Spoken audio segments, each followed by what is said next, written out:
अल्लाह ताला ने कुरान मजीद में इरशाद फरमाया है कि व इलाहुकुम इलाहुम वाहिद, फरमाया तुम्हारा माबूद एक ही माबूद है, ला इलाहा इल्ला, उसके सिवा कोई इबादत के लायक नहीं है। वर्रहमानुर रहीम, वो बड़ा मेहरबान है और निहायत रहम करने वाला है। हम अकीदा तौहीद के मानने वाले हैं। अकीदा तौहीद का माना है कि अल्लाह वहदहु ला शरीक है, उसकी ज़ात और उसकी सिफ़ात में कोई उसका शरीक नहीं है। इंसान से तकाज़ाए बशरी के तहत जो गलतियाँ, कमज़ोरियाँ, गुनाह हो जाएंगे, अल्लाह अपने फजल से माफ़ फरमाएगा। शिर्क माफ़ नहीं किया जाएगा, इसलिए कि अल्लाह वहदहु ला शरीक है। कभी भी किसी भी तरह वो शिर्क को कबूल नहीं करता।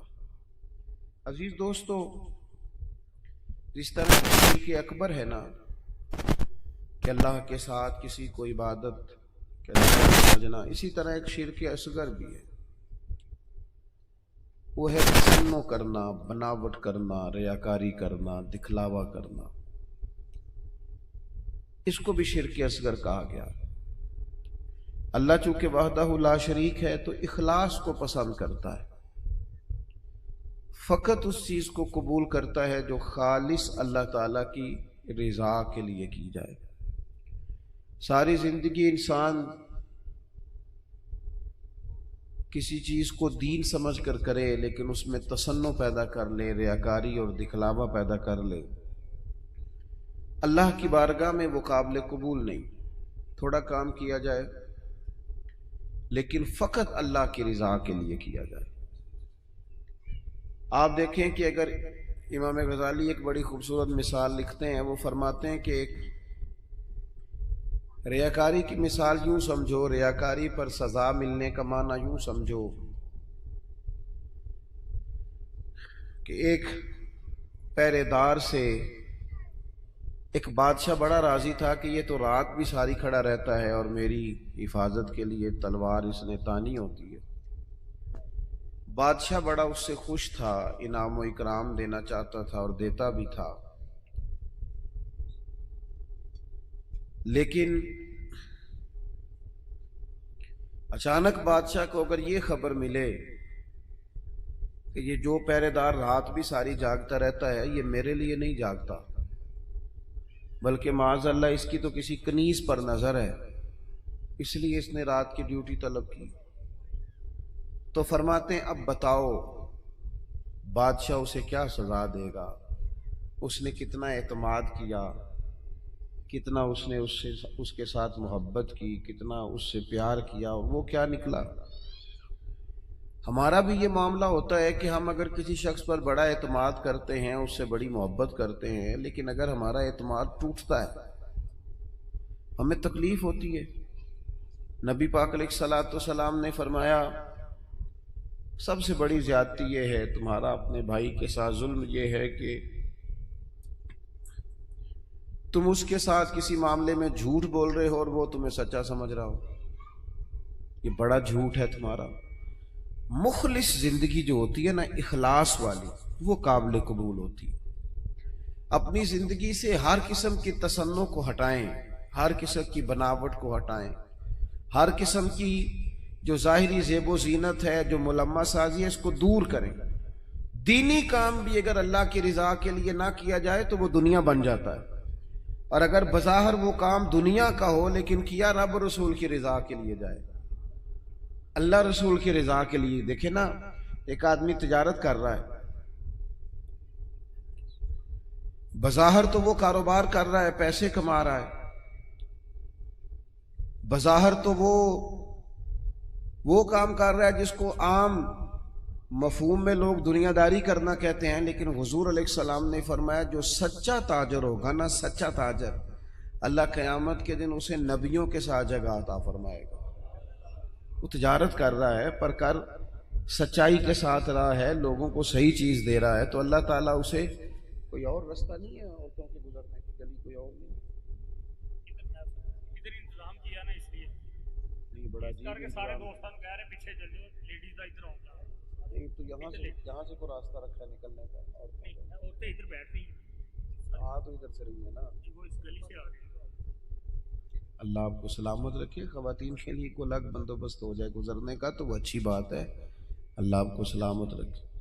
चले, मैं जो बात अर्ज कर रहा था उस पर आपकी तवज्जो दिलाता हूँ कि जब इंसान का मिजाज ये हो कि वो अल्लाह की रज़ा के लिए, अब कोई आदमी रिज़्क़ हलाल कमाने को निकलता है, मेहनत मजदूरी के लिए जाता है, तो लोग तो यही समझेंगे ना कि दुनियादारी कर रहा है। एक शख्स नबी पाक सल्लल्लाहु ताला अलैहि वसल्लम के सामने से गुजरा, सहाबा भी मौजूद थे। तो जब वो गुजरा तो बाज़ लोगों ने कहा, देखो ये काश अल्लाह के रास्ते में जद्दोजहद करता, ये तो दुनियादारी कर रहा है। तो हुजूर ने फरमाया, अगर अपने बच्चों के लिए रिज़्क़ हलाल कमाने निकला है फिर भी अल्लाह के रास्ते में ही है, और अगर इसलिए निकला हुआ है कि किसी के सामने हाथ ना फैलाना पड़े तो फिर भी ये अल्लाह के रास्ते में ही है। और फरमाया, अगर इसलिए निकला है कि अपने बहन भाई बाल बच्चे माँ बाप दोस्त अहबाब के साथ खैर करेगा तो फिर भी अल्लाह के रास्ते। यानी बज़ाहिर वो काम जिन्हें लोग दुनिया का काम समझते हैं, अगर उसमें भी रज़ा इलाही शामिल कर ली जाए तो वो काम दीन बन जाता है। और अगर जिस काम को लोग दीनी काम समझ के करें लेकिन उसमें तसन्नो आ जाए, बनावट आ जाए, लोगों को ज़रा पता चल जाए, ज़रा मेरी भी फ़ोटो आ जाए, ज़रा मेरा भी नाम हो जाए, तो आपने दीनी काम नहीं किया या आपने दुनियादारी की। तो अपनी ज़िंदगी में इखलास, मैं अक्सर दोस्तों से कहता हूँ कि मियाँ बीवी भूख में भी गुजारा कर लेते हैं, थोड़ी वसाइल में भी ज़िंदगी गुजर जाती है, शर्त यह कि एक दूसरे के साथ मुखलिस हों। लेकिन अगर खातून को पता चले कि मेरे साथ मुखलिस नहीं है और खामद को पता चले कि मेरे साथ मुखलिस नहीं है, तो वो घर नहीं चलता। तो अगर इखलास ना हो तो एक घर नहीं चलता तो पूरा दीन कैसे चलेगा। अपनी ज़िंदगी में अपने मिजाजों में इखलास, बहुत सारी हमारी परेशानियों का सबब हमारा दिखावा है। और मैंने देखा है ये जो दिखावा करने वाले हैं बेचारे, ये बड़े डिस्टर्ब लोग हैं, ज़हनी तौर पर शदीद परेशान लोग हैं। दिखावा करने वाले बेचारे बड़ी तकलीफ में हैं कि देखो यार मेरी फ़ोटो नहीं आई। खुद बताते हैं अल्लाह का शुक्र है जी, मैं फ़लाना काम भी नेकी का करता हूँ, बड़ा करम है जी फ़लाँ खैर। भैया आपको ये क्यों बताना पड़ा, इतनी परेशानी क्यों लग गई आपको? अगर आप करते हैं तो अल्लाह ताला उसका अजर आपको अता करेगा। खुद ब खुद आपको क्यों ऐसा करना पड़ा? इखलास वाली ज़िंदगी गुजारें, अपने लहजों में अपने लफ्ज़ों में हुस्न और सफाई लाएं। देखें नबी पाक सल्लल्लाहु ताला अलैहि वसल्लम ने फरमाया, क़यामत के दिन कुछ लोग बड़ी नेकियां लेके रब की बारगाह में हाजिर होंगे, उनके पास बड़ी नेकियां होंगी, लेकिन अल्लाह फरमाएगा तुमने नेकियां तो की थी पर की थी लोगों को दिखाने के लिए। अब इस तरह करो, जिनको दिखाने के लिए नेकी की थी उन्हीं से जाके अजर मांगो, मेरे लिए की नहीं, लिहाजा उनसे अजर मांगो जिनके लिए तुमने नेकी। बड़ा सख्त मामला है और बड़ा अजियतनाक मसला है दिखावे का। यानी कोई भी आप काम करें, आप किसी के शागिर्द हों तो मुखलिस हों, किसी जगह इरादतमंद हों तो मुखलिस हों, किसी जगह उस्ताद हों तो मुखलिस हों, किसी जगह आपकी जिम्मेदारी तालीम और तरबियत की हो तो मुखलिस हों। अगर इखलास नहीं होगा तो फिर रियाकारी का सादा तर्जमा अदाकारी होता है। फिर अदाकारी बंदा कितनी को करेगा, थक जाएगा। आप मुखलिस होकर अपना काम भी सही करके करें अल्लाह की रजा के लिए। ये रिश्तेदारों में ज्यादा लड़ाइयां क्यों होती हैं? सारा चक्कर प्रोटोकॉल का है, मुझे आगे नहीं किया, मेरा नाम नहीं लिया। अगर इखलास हो जाए ना यार, मैंने अल्लाह की रजा के लिए सिला रहमी करनी है, तो फिर तो मेरे नबी पाक ने फरमाया, जो तुमसे तोड़े उसे जोड़ो, जो तुम्हें महरूम करे उसे अता करो। फिर तो अंदाज और हो जाता। इखलास जो होता है वो असल होता है, इखलास जो होता है वो हुस्न होता है। और नबी पाक अलैहिस्सलाम ने फरमाया, मुखलिस हो जाओ, खालिस हो जाओ अल्लाह की रजा के लिए, तुम्हारा थोड़ा अमल भी तुम्हें किफायत कर जाएगा, थोड़ा अमल भी तुम्हारे लिए ज्यादा हो जाएगा। मुखलिस हो जाओ, थोड़ा अमल भी फायदा देगा। लेकिन अगर इखलास नहीं तो फिर तो इंसानी जिंदगी इंतहाई कठिन हो जाती है, वक्त गुजारना मुश्किल हो जाता है।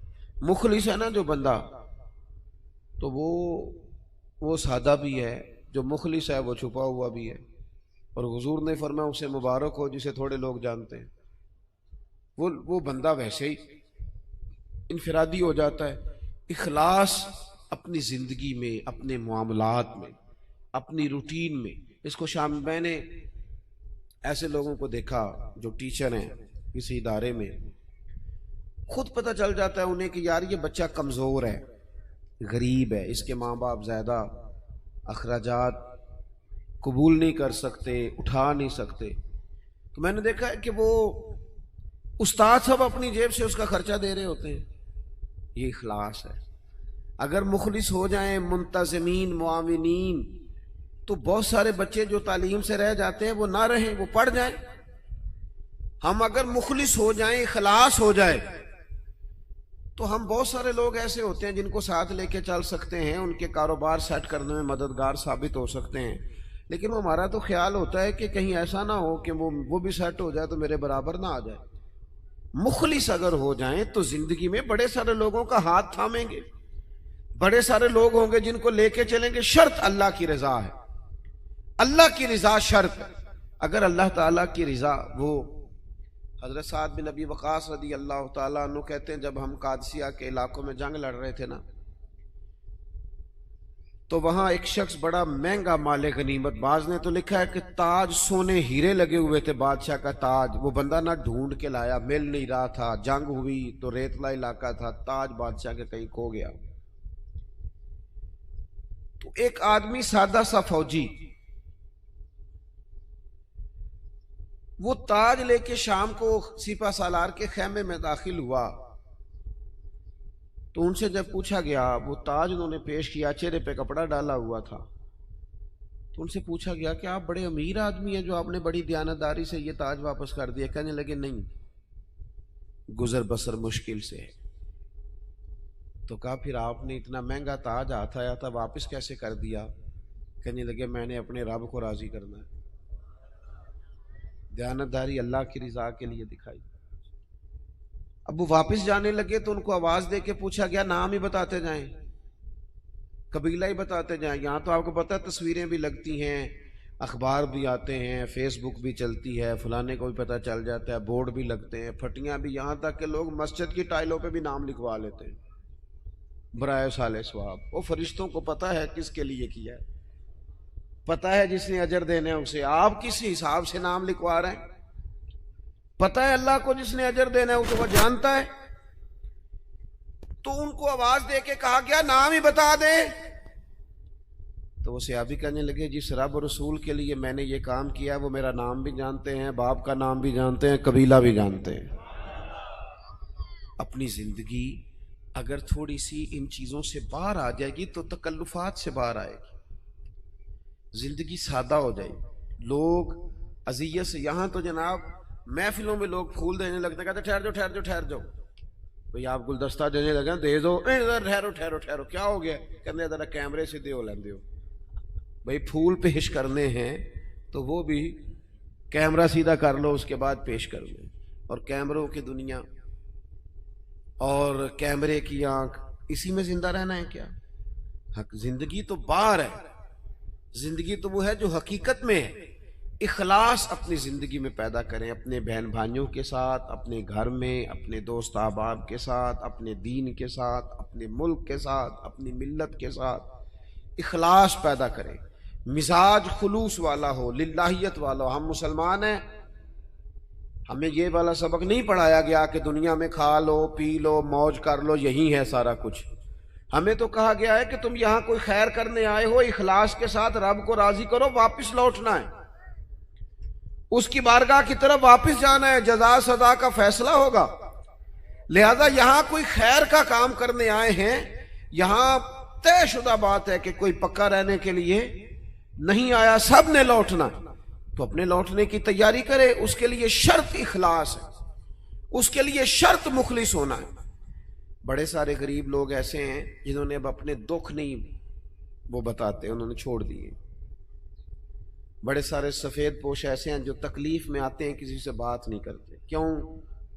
इंटरव्यू बड़ा लंबा देना पड़ता है, कागजात ही बड़े दिखाने पड़ते हैं, पूछ ही बहुत गहरी होती है, तफसीलात ही बड़ी देनी पड़ती हैं।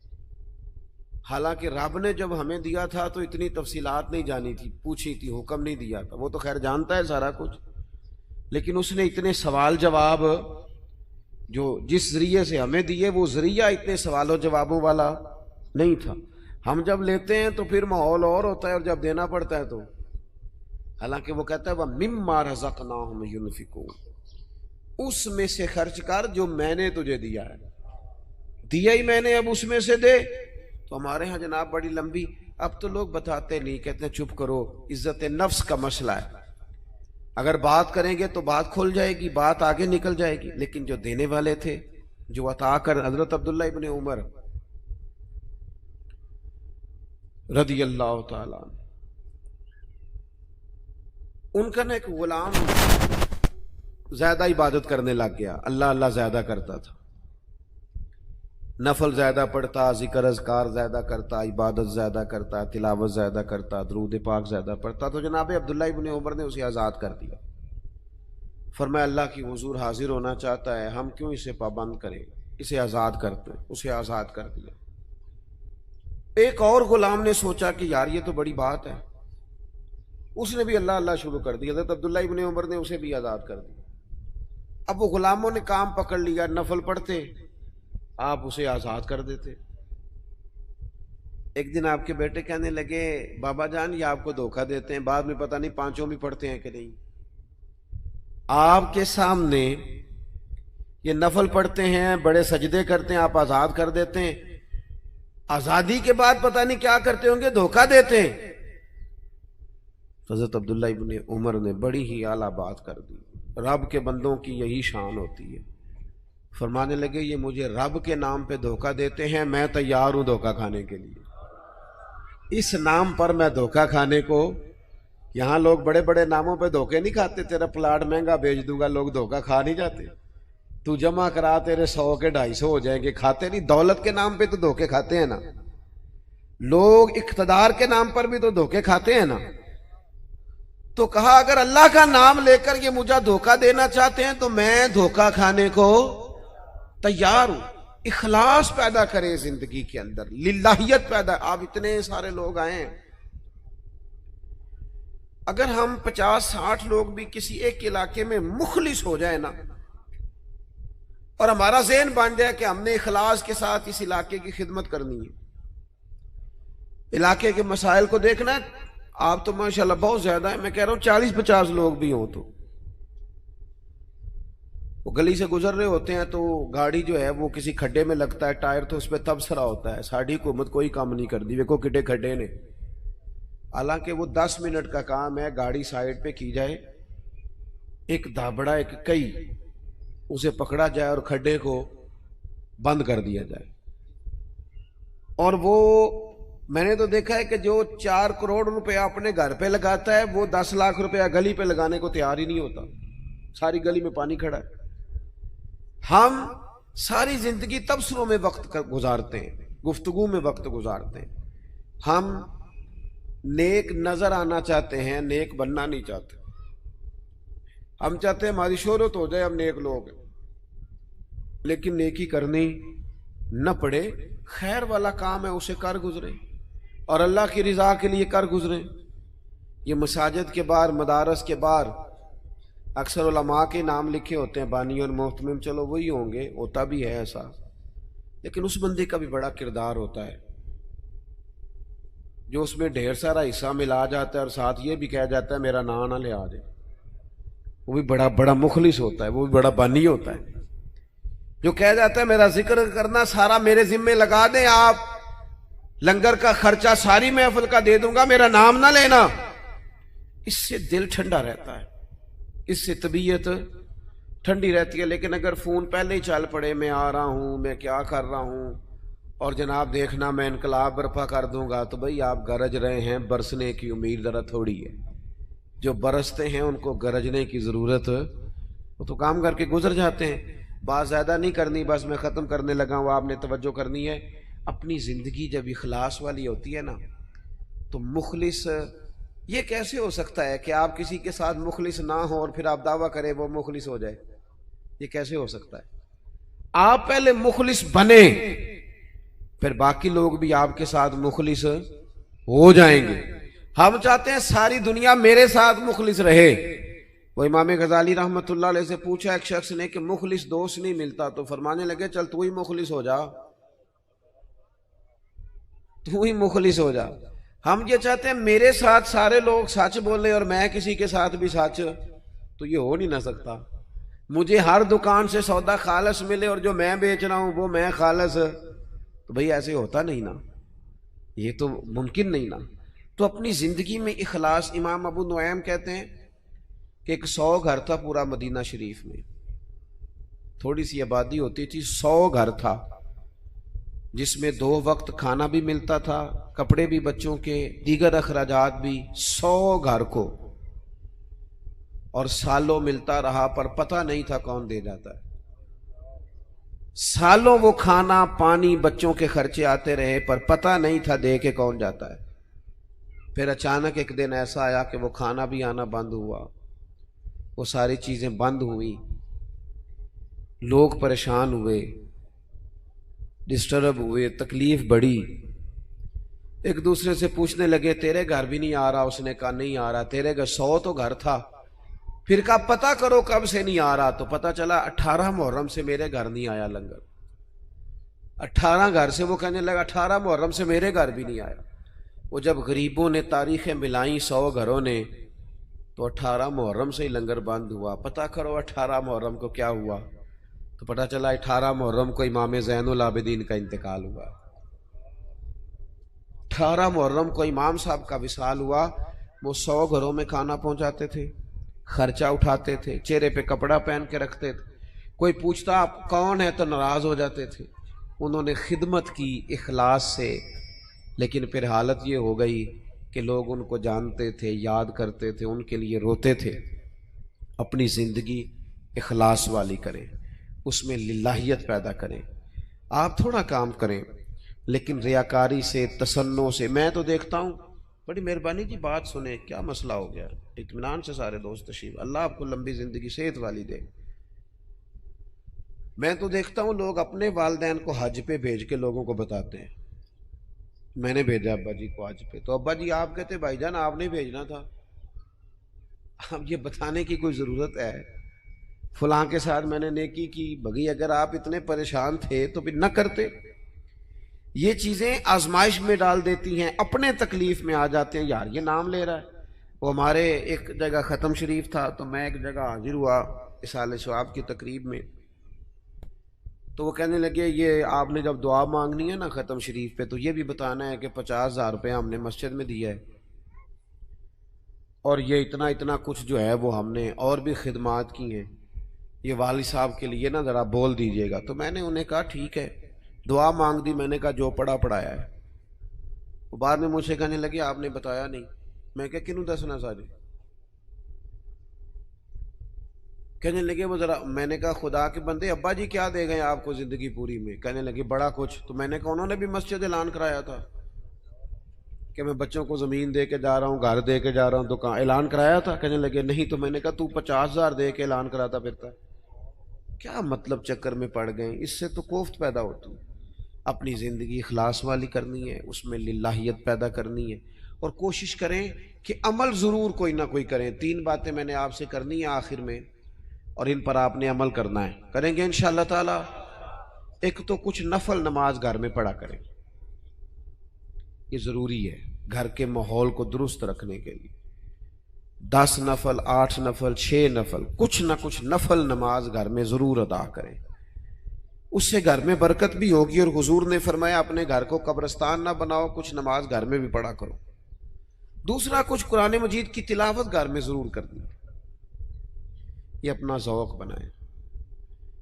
बच्चों को बार बार कहने से ना कि कुरान पढ़ो, तो वो कोई नहीं पढ़ते। आप खोल लें, इंशाअल्लाह वो भी पढ़ेंगे, आप पढ़ें वो भी पढ़ेंगे। और तीसरी बात ये कि घर में ना मेरे नबी पाक अलैहिस्सलाम का जिक्र ज़रूर करें, रोज़ हुजूर की सीरत की कोई बात सुना दें। कोई हदीस पाक सुना दे। कुछ ना हो सके तो बच्चों से कहें पुत्र कोई नाज शरीफ तो सुना थोड़ी सी, अपने बच्चों से। अपने घर में ज़िक्र रसूल का मिजाज बनाए, अपनी तबीयत में हुजूर के तज़करों को पैदा करें माहौल में। नतीजा क्या होगा? उसका नतीजा ये होगा कि हमारे घरों में राहत आएगी, घरों में सुकून होगा, घर के अंदर लिल्लाहियत पैदा होगी। घर के माहौल में आप देखेंगे कि एक अलग से खूबसूरती पैदा हो गई है। अपनी ज़िंदगी में बहुत सारा इखलास पैदा करें, बहुत सारी लिल्लाहियत। कोई भी खैर का काम करें तो तसन्नो से, बनावट से, रियाकारी से अपने आप को बचाएं। मेरे रसूल पाक सल्लल्लाहु अलैहि वसल्लम ने लोगों को खालिस कर दिया, इतना खालिस कर दिया, इतना खालिस कर दिया कि मक्के से जब हिजरत करके लोग मदीने आए तो मदीने वालों ने आधी जायदादें बांट के दे दी। सगे भाई को नहीं दी जा सकती। लोग लड़ाइयाँ करते हैं, कार्नर वाली जगह मेरी तो फलानी मेरी। उन्होंने क्यों दे दी? वो मुखलिस बड़े थे, उनमें लिल्लाही, और उन्हें दे के तकलीफ कोई नहीं हुई, उन्हें दे के